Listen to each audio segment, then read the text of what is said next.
Okay, good morning. Morning.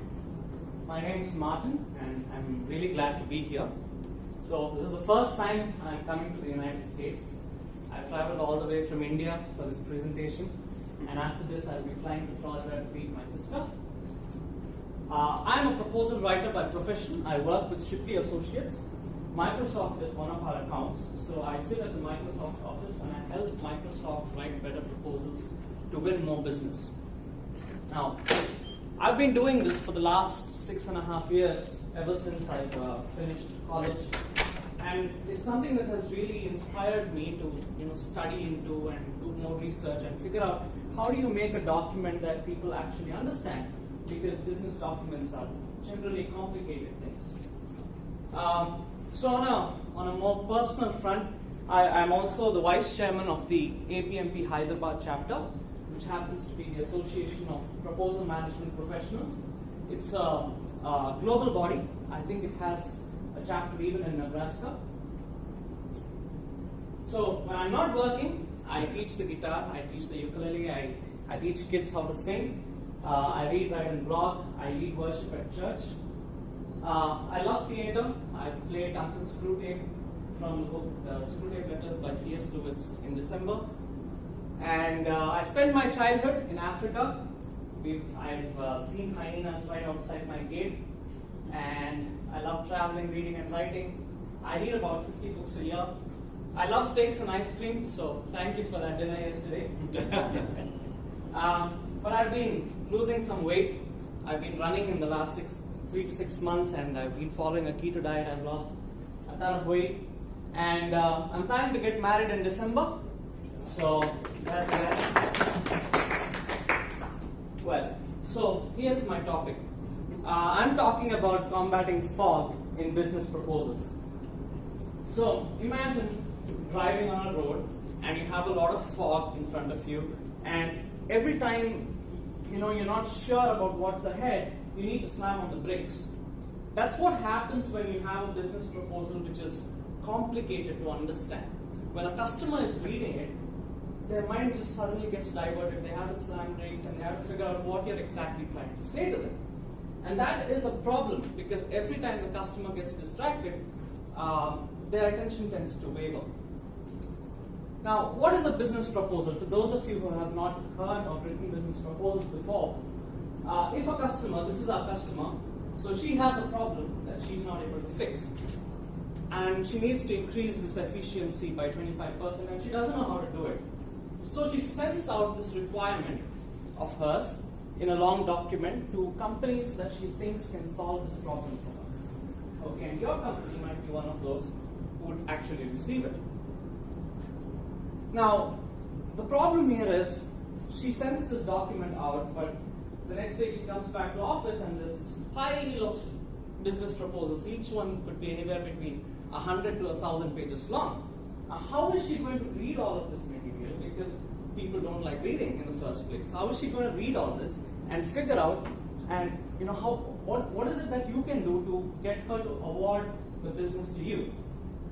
So we're going to talk about how we make proposals, actually stand out, so on and so forth. You see, here I'm presenting, and when I'm presenting, I have a lot of control. Like if I notice that someone's not paying attention, I can, modulate my voice, crack a joke, say something, and get your attention back. But that's not how it works with a paper, right? I can just write something, and I have to just hope that it grabs your attention. So the control that I have when I'm giving you a document is less, but the control I have when I'm presenting to you is high. And the detail, like there's just 6 words on this entire slide, but there's so much I'm able to share with you. So the details are, very minimal in a proposal, in a presentation, but in a document there's a lot of detail. So when I am writing a proposal, I need to make it grab the customer's attention. It really needs to stand out. It needs to make sense. It needs to be relevant and interesting. Now, the average human attention is pretty slim. I mean, it's just about 11 minutes. And very soon, it could just slip out of your head And once you're distracted, it's going to take 25 minutes for you to get that attention back. And imagine a customer is reading a proposal and she gets distracted. That's terrible, right? Because it's going to take a lot of time for her to again come and figure out what you're writing. So, if we can't grab a person's attention and if we can't make it interesting, it's very unlikely that they would read to the last page of the proposal. So we're going to talk about how we make a proposal more interesting, and we do that by combating the fog in proposals. Now consider this gentleman here. He's Peter and he's a proposal writer, okay, like me. And he's recently got married and his wife wakes him up in the morning and tells him to go and buy these things from the supermarket. And he goes to the supermarket and on his way he's listening to a lot of Eminem or, a lot of music. And his attention is diverted, okay, and he forgets the things that he needs to buy. But he goes into the supermarket and starts making those purchases based on his memory, alright? And in the process, he forgets the single most important thing that he was supposed to buy. Okay, where's the lipstick? His wife screams at him, once he comes back. And he takes this attitude to work. He's burdened by this, and he's scared that his boss is going to scream at him for being late. And then he's starting to write a proposal. Okay, so he's dealing with chaos in his head while he's working. And that's very common. Everybody has these issues, right? And when he's writing, he's not focused. And so what he does is, he thinks of proposals that he's written to previous customers who had similar requirements, and he starts taking the content and he copies and pastes it into the fresh document. Okay? And in just about an hour, he has this thick 100-page document. And he thinks that he's done a phenomenal work, but really, it's not going to make sense to the customer. It's going to be illogical because he hasn't paid attention. It's not going to be organized, it's going to be chaotic, it's just going to be clumsy, and the customer won't like it. And it's going to be stuck in that pile of proposals, and because the customer doesn't like it, she's going to drop it in the bin, she's going to delete it out of her mailbox. So, when a proposal writer or any business writer, now this particular lecture doesn't just talk about business proposals, even if you're writing a letter, or if you're writing a research paper, or anything, you could follow these principles that we will outline here, and you can figure out how to write better. Okay? So first thing is, you need to really make a sound argument so that the customer picks you over your competition. Okay? So one great principle is to use the Barbara Minto pyramid principle. Has anybody heard of this before? Okay. So we'll go about it. So here's how it works. So on the top, you have the key answer. So you're answering the customer's main pain points. Now, many business proposals, when you open the first page, there is this entire write-up about how great my company is. Okay? That's not how we are supposed to tackle the customer's problem. We have so much conversation going on in MBA schools about customer focus, but you're focusing on yourself. So the first thing that we need to do is to tackle the customer's main pain point. And then you need to add your arguments. Why the customer needs to pick you against your competition. And then finally, you need to layer it with evidence. You need to tell them that you've done this before, and you need to tell them why they can be sure that if they award the business to you, you would be able to do it. Here's an example. So, we're telling the customer that you want to improve your efficiency by 25%. Okay, we can do that, and we'll do it by implementing AI or a smart cloud or custom scripts, so on and so forth. And then we tell them about our projects with other customers, and if we have some industry reports that cite us, then we could also put that in there. So each layer, like the layer in the bottom, supports the layer over here, and this layer supports this. And that is how any writing must work. That's how we need to structure your writing. And one of the things that the Minto pyramid helps you do is, when you're done framing this thing, before you write, you need to frame it. You'll be able to figure out what you have not put in the writing. Okay, you'll not just find out what's irrelevant, but you'll also figure out what's relevant and not there in your proposal. Now, another thing that often happens when proposal writers write proposals is they have just way too many problems that they try to fix. Okay, but it's very unlikely that customers would actually remember what you're writing. So it's important to stick to as few points as you can. Now, if it's just 1 point, it's really easy to remember. Okay, if it's 3, it's likely that you will remember. 5 with a stretch. But once you start hitting that number 7, it becomes really hard for you to remember that. So if the customer doesn't remember what you write, what's the point in writing it, right? So keep the key messages to probably 1, 3, or 5. Okay, so we've talked about how we structure arguments. The next thing that we're going to talk about is how do we make our content more readable. Now, I don't know how many of you know this, but there is this thing called readability index. Okay, it tells you how simple or how complicated your writing is. And there are many indices, but I will discuss the flesh index in a bit. It tells you how much fog there is in your document. What it indicates is, it tells you the number of years of education a person must have in order to be able to comprehend what you've written to them, right? So if it's just 6 years, if the index says 6, then it's really simple writing.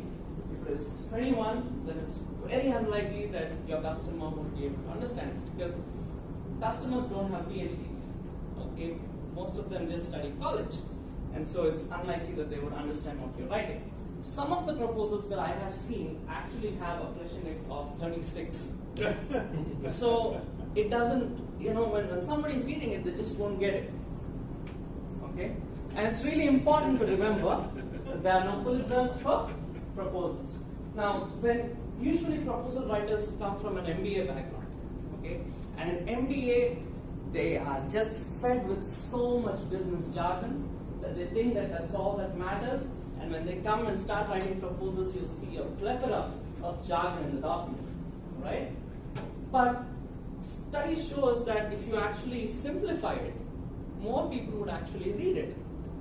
People think that they sound intelligent by putting jargon, but that is not the case. The more you simplify it, the more people would actually read.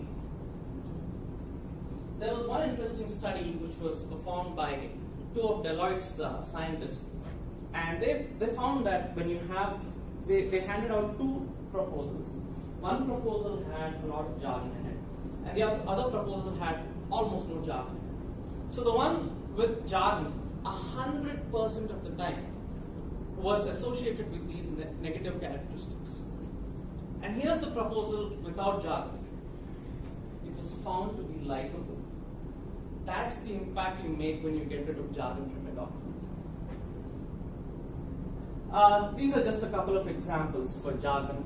These are words that, they just don't make sense. They're cliches, they've been overused, and customers can figure out if you're trying to bluff. Okay, you don't need to use these words to make your point. You can use simpler words that they would actually understand. The next thing is, we're going to talk about the length of sentences. So we've covered the argument, how do you structure an argument, and then we are talking about readability now.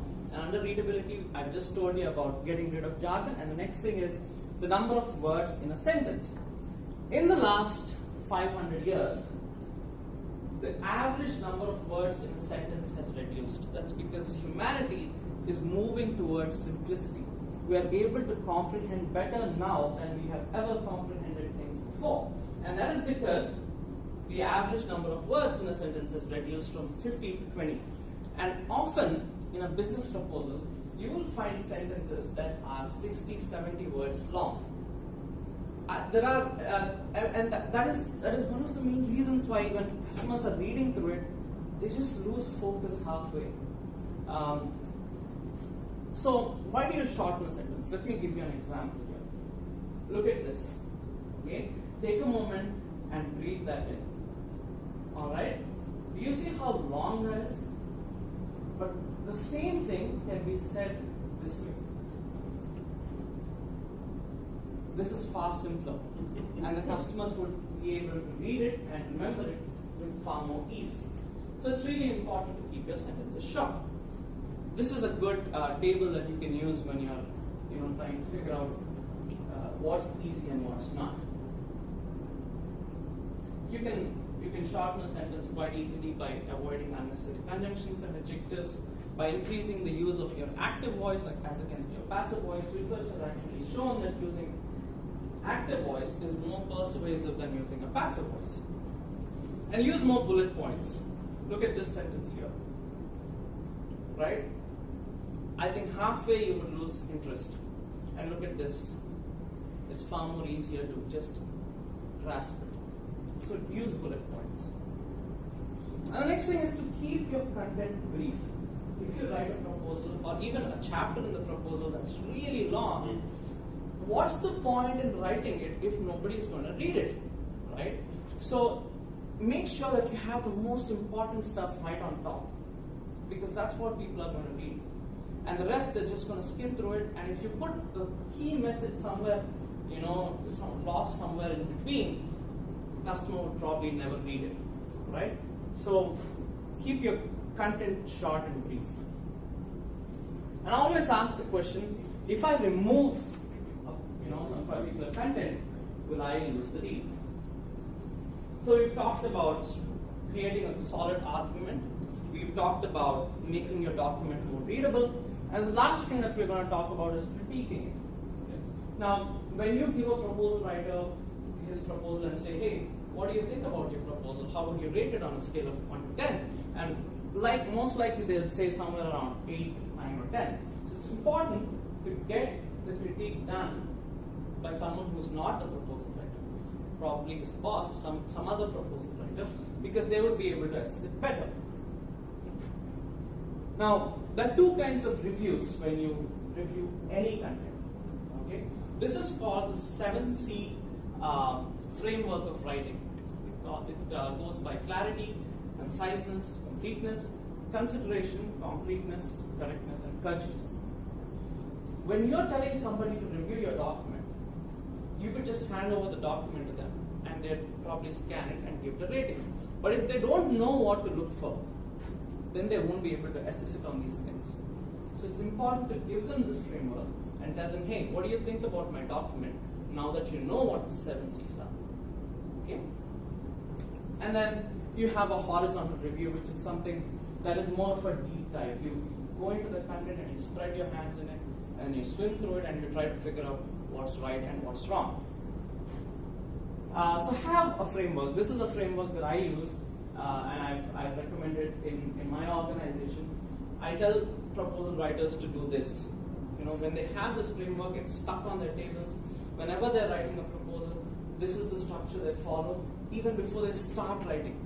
It's really important to have this framework before you start writing. If you have this framework at the end of it, it doesn't make much sense. Okay, and you can use this principle no matter what you're writing. It doesn't necessarily have to be a business proposal. Now, the last section that I'll be talking about is tips and tricks. All right.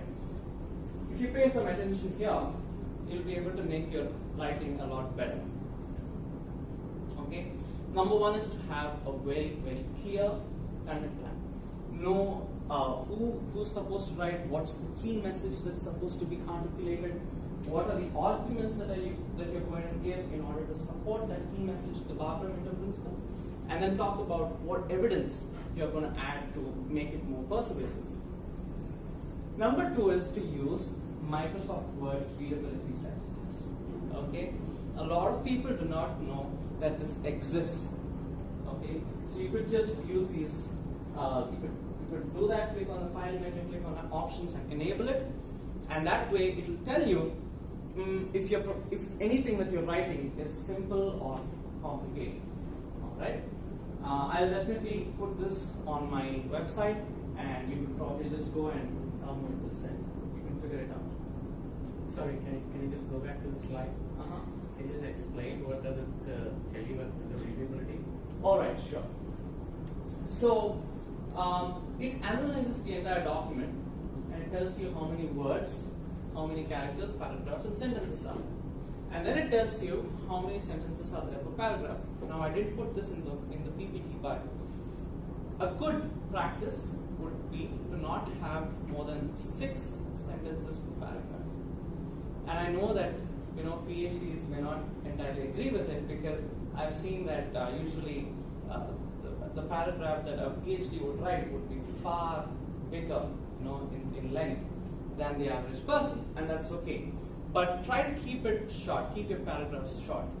And then it tells you the number of words per sentence. The white paper that I wrote for this conference has only 15 words per sentence. That makes it really easy to comprehend. And the characters per word. Now, the readability statistics work on a formula which analyzes how many characters are there in a word, how many syllables are there, and therefore it has an algorithm that figures out how difficult a word is. Okay, so if you're if it's less than 5, that's kind of easy. The number there is 4.8, right? So it's kind of easy. But if it's got about 7 or 8, that's really hard to comprehend. It's usually an obscure word. And at the bottom we have flesh reading ease. So that is a measure on a scale of, I think, 1 to 70 or 1 to 100. It tells you how easy or how difficult your document is. Now, the business proposal is usually complicated because you are talking about technical things that are, generally hard to understand. So it's okay for it to be moderately complicated. It should not be written at a PhD level. It's hard to write it at a 6th grader's level, but you could settle in for something in between. It also tells you how many years of education someone must have in order to understand. So my document was written to be understandable by somebody who's in the 9th grade or in the 10th grade. And it tells you what percentage of my document has passive voice. It's a good practice to keep that at an 80-20 ratio. 80% of the times keep it in active voice, 20% of the times in a passive voice. Is there? I can't find. I'm in proofing, and it doesn't. I don't see any option for that. I'll help you with that right after this. Okay. Now, another thing that I've done, I've done this a couple of months back. I have a list of words which I will not tolerate in proposals. Okay, and I've built a macro which analyzes my document and highlights these words if I find a mistake, puts them in a proposal, it automatically highlights them in yellow. You don't need those words. You can have simpler phrases too, instead of them. And then it also highlights in red all the sentences that are longer than 20 words. Okay, so that you know where to go and how to figure it out. So this is one thing that you can do as well. Question. I was just going to ask you, how many words do you have in your list? Oh, I have an entire list about 100 odd words, 100 or 150 words. But I mean, this is just an example. I can give you my list. Can you give me your macro? Oh yeah, I can. No problem. I was actually planning on patenting it, but we'll see. All right. So I have a list like this, of jargon that I would not want people to have in their proposals, and I modify and improve those things. And I always have this checklist. It's stuck right on my table. So as soon as I go to work, start writing a proposal, I know how to think. It's about changing your perception when it comes to writing, and having structure when you start writing rather than figuring it out. So here's the Barbara-Minto principle and how I've used it in making this presentation. Okay, so we're talking about making an interesting proposal. All right. Step 1: make a sound argument. And how do you do that? By using the Minto principle and by having a limited number of messages. Alright? And part 2 would be to improve the readability. And how do you do that? By getting rid of jargon by getting rid of long sentences and also shortening your content. Like I said, 6 sentences in a paragraph and not really, really long chapters in your proposal. And the last thing is critiquing it. So you do that using a review checklist, and like I talked about, a horizontal one, which is a deep dive, and a vertical one, which is the 7 C's of writing. Now, why is all of this important? You can't persuade someone if they can't understand what you're saying, right? So comprehension of your proposal comes before persuasion, all right? This is just something, a lot of you may say, the average person who reads a proposal is anywhere between 40 to 60 years old, all right, because they're usually CEOs. Well, with age, the number of words that you know actually increases. Like this black line that you see here, it shows the number of words a person learns over time. Okay, and you can see that is an ever increasing curve. But you have the gray line, which is the processing speed. Okay, so although a person knows far more English, their processing speed actually reduces over time. So the time it's going to take for them to read your proposal is actually going to increase as they grow older. So keep it simple so that they can finish it, and if they finish it, they actually associate it with positive feelings. And I've written about that in my white paper, but there's not much time to go into that detail. So my final argument for this is, people could come out of Ivy League colleges, all right, and your customers, people who are reading your proposal, may be from Ivy League colleges, and they probably understand all the jargon that you put in there. Okay, there is cure for illiteracy, but there's no cure for confusion. All right, so it's important to keep it as clear as possible. That brings me to the end of this presentation. So if you have any questions, I'll take them now. A question and a comment. The question is, did you give this presentation in 2015 to a presidential candidate at that time, Trump? No. President Trump, because many of these principles, being very visible, give the answer first, like, build the wall. Right. Very concise, and then make it concrete, or nothing but concrete and wall. And so I think, this is something very interesting. Also, the comment is, don't try to teach this to your future wife when you get married. Later be. Sure, absolutely. Presentation was wonderful. One tool that I used that gives more of an explanation in the Microsoft thing is Hemingway app. Oh, yeah. You can do it at HemingwayApp.com. If you haven't tried that, you can do it. Yeah. It gives you readability indexes, explains what everything means, gives suggestions. I actually use it when students have to submit papers. I'll run the paper through it and then give them the feedback or give them the to get the feedback. I think Grammarly does it as well. Yeah. Right? Yep. Sorry, what's the name of the app? Grammarly. Yeah, HemingwayApp.com, and then Grammarly is the other one as well. Grammarly. Yeah, and with Grammarly, you can actually pay someone to go through and proofread it for you and offer suggestions and things on those lines as well. Grammarly is a paid app, isn't it?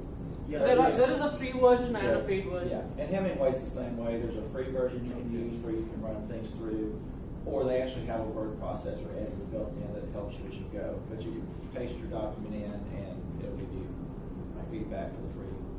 I'm just wondering if this is true also for academic papers, because if you read some journal, it asks you, it just totally opposite of your recommendation. Very long paragraphs and very long sentences and Yeah. long jargons. And the readability is really low, but you have to be like that in order to get accepted. I mean, most of the typical papers are used like that. Yeah. So maybe you should give a presentation to academic management. But I really think that's unfortunate, because I would really love to read these journals, but when I try to read them, I lose my way when It's I'm not meant for you. Yeah. They try to build a wall. Right. But the observation I would make on that, with no scientific proof whatsoever, but I've noticed that the articles that are the most understandable that I read are written by the Ivy League type authors. They get rid of the jargon, they make it very understandable and That's right. accessible. but that the less prestigious the school you are, perhaps we overcompensate, or perhaps we have to overcompensate in order to get published. But from the Ivy League, they can make it understandable and they'll get published for hours. I don't know if it's on our end that we're compensating or if it's on their end that if they understand it, they figure it can't be good. So, but Yeah. So, when you make a proposal, Right. don't you have to do a technical proposal and a price proposal? Yes, we do. And what is this one that you found? No, so the average proposal is read by anywhere between 5 to 10 people. Okay, so you don't have a homogeneous group. No, There's people who understand it at different levels. that's right. So the point I'm trying to make is, especially if somebody is at a CEO level, it's not necessary for them to understand the technical stuff. So simplifying even the technical stuff, maybe putting a paragraph somewhere on the top, highlighting it so it's simplified, allows the CEO to understand that entire content. But it will not reach a CEO without a technical guy. That's There is true. a hierarchy. That's true. So if your presentation or proposal is not relevant to the technical guy, Right. it will get cut off. Absolutely. So who do you target then? I understand it's not a homogeneous, Right. but if you don't satisfy the ego of the technical guy who is asking you to write the presentation in the first place, Okay. specifications, Right. RFP is coming from them, Correct. then how will it ever go to the CEO? That's true. Probably when it comes to the technical chapter, there's only so much you can do. Like, I can't talk about servers or complicated computers That's right. to a 6th grader or a 9th grader. It's impossible. So I can have that content simplified as much as possible, but I know that there is a limit beyond which I cannot further simplify it. But there are other contents in the proposal, like the quality matrices or the executive summary or the pricing, the solution overview, so on and so forth, where you can really simplify it. And that's the point I'm trying to make. I think that's good. Thank you. the Yeah. executive summary as well is Yeah. So did you consciously use a lot of all your principles when you put together your presentation? Yes, I did. Yeah. You detailed it. Yeah. It's good for slides. Yeah. Very good, brother. All right. Thank you. Thank you. Do you mind? Is that presentation something we can share? with the members Absolutely. here? Yeah. Awesome. I recorded it, so I can give it to you. Okay, thank you very much, and that's the hard act to follow.